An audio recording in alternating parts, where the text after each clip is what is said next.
Toastmaster Jirish, beyond the code. Beyond the code, Toastmaster Jirish. Good morning to my fellow Toastmasters and dear guest. Am I audible and visible? Yes, you are audible and visible. Thank you. Once again, good morning to my fellow Toastmasters and dear guest. When I started my career as a software engineer, a systems engineer, I thought leadership is all about, an expertise, being the smartest person in the room, having the sharpest solutions, of course, writing the cleanest code. Because when you started as a developer, you start developing codes and getting up with a possible solution, getting up with the cleanest code. I thought that could really pave me to get into a better leader.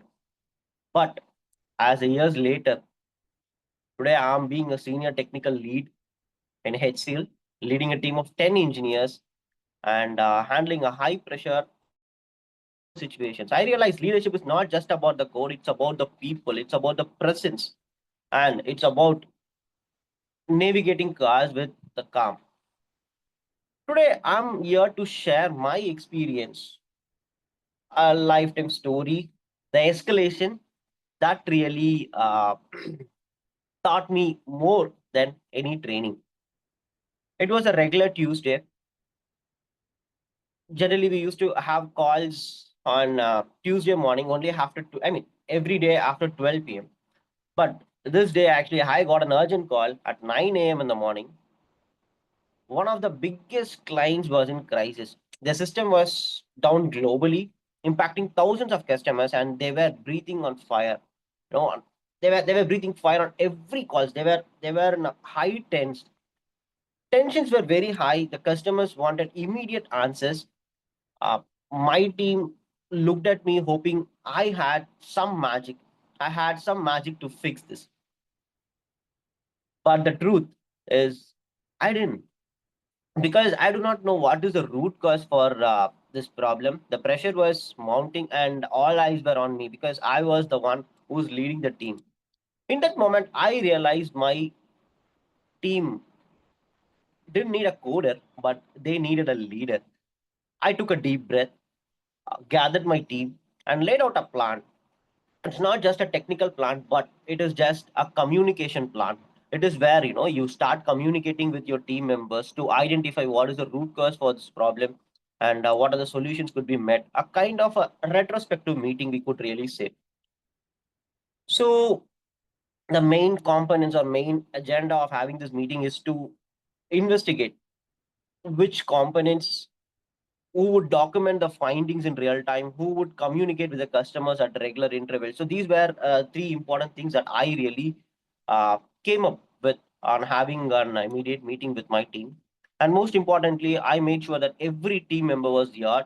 I made space for ideas, however small or unconventional, because that was the time you start communicating with your team, not only to just understand, not only to just listen, but also to come up with a solution. Though it might be a big crisis, and it might be uh, the thing that we have to deliver it as soon as possible. So but still, we started communicating with the team. So that was the starting position. So, and this crisis, or this immediate escalation, came up with a lot of good lessons, which I'm going to share one by one. The lesson number one is like being calm.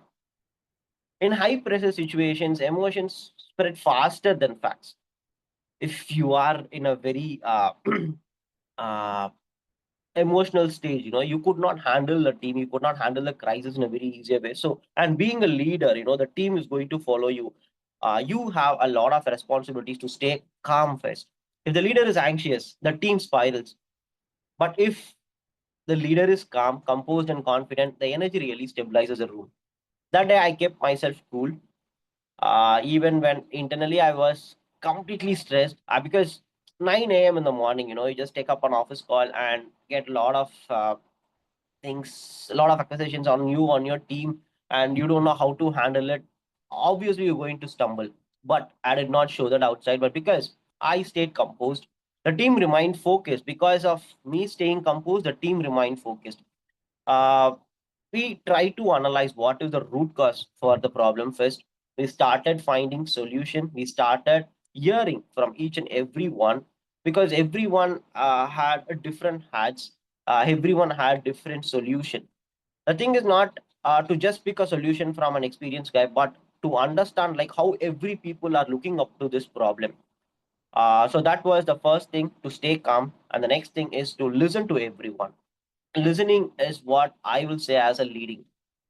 Uh, Sometimes leading means listening. I'm saying like really listening. Earlier in my career, I thought I always have an answer to say, but I discovered the best ideas often come from the quietest voices in the room. This critical issue, a junior team member, her name is Priya. So she just suggested an angle we haven't never considered. Had I not paused to listen, we would have wasted our precious hours. So as a leader, we must create psychological safety and environment where everyone feels comfortable to speak up, challenge ideas, and contribute solutions. So leadership is not just being the loudest voice again; it is about amplifying the right ones. So that was a second lesson that I have learned in that critical situation. Next, everyone used to do it in the regular basis. When we have a problem, the best way is to adapt and to navigate the unknown. Uh, Technology evolves, problem mutate, situation shifts unpredictably. No matter how well we plan, the unexpected will always strike. Leadership is always about adaptability. Uh, there were moments when our initial diagnosis was wrong, because as I was getting my solutions from different members, everyone had a different perspective. Of course, we failed while on getting on to this root cause for this problem. Even though we have analyzed for the root cause, getting on to the exact solution was not much easy on that time. As a leader, I had to model the adaptability, showing my team that it is okay, to change course every time. You go into that way, but you cannot. But if you're not in the right way, it is okay to change the course as long as we have the intent to learning. We have the intent. We have that fire to reach out to pursue where exactly we are going to. So that was the thing that I was really being composed on, adapting to the situation, no matter what happens. It is not about pretending to have all the answers, but it's about having the courage to say, we don't know yet, but we will figure it out together as a team. So that was the third lesson. And the fourth lesson is like the human connection. Because over time, I have realized that leadership goes beyond dashboards, root cause analysis, and resolution metrics. See, it's about trust, uh, building confidence within the team. It's about empathy, understanding each and everyone, looking from the other people's shoes, understanding the pressure. Is your, what the teammates really facing in, understanding your over, understanding your own ownership, stepping out from where exactly you say, and stepping when others step back. So that's what leaders really do. So more than just coding or just finding a solution, just analyzing and coming up with a solution. It is all about connecting with the people, because unless or until I have asked a solution from Priya, I would have not, we would have not got a clear idea on how to really get into this, uh, I mean, solving this crisis as well. And not only Priya, each and every member had a different idea. And every time, when we stumble, when we are not reaching out on clearing out that problem in a right way, though we stepped back and we came out into the same track, we were in the right way to achieve to our success. It is all about having a good connection with the team. In my team, we started not just measuring technical KPIs. People in IT know like what is KPIs all about. How we are supporting each other, how we are growing together, was all really meant at that time. Friends, these were the four important lessons that I have really learned. Leadership isn't confined to titles or roles. It's about showing up what really matters the most.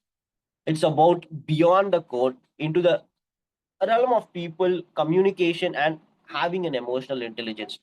To lead in any situation, the thing that I really used to say is to stay calm when others panic.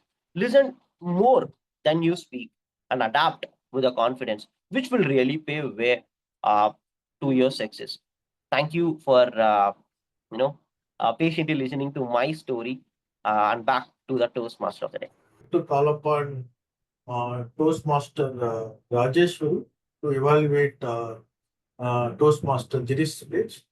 If I would like to introduce the Toastmaster Rajeswari, I don't have the introduction, but I do have an experience of listening to her Toastmaster of the day speeches.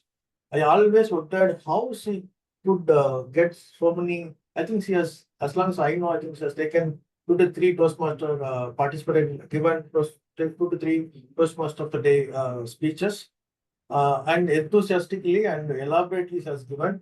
I welcome you, Toastmaster Rajeswari, to give the evaluation for wages. Thank you, Toastmaster Kumaravel. Good morning, Toastmasters and guests.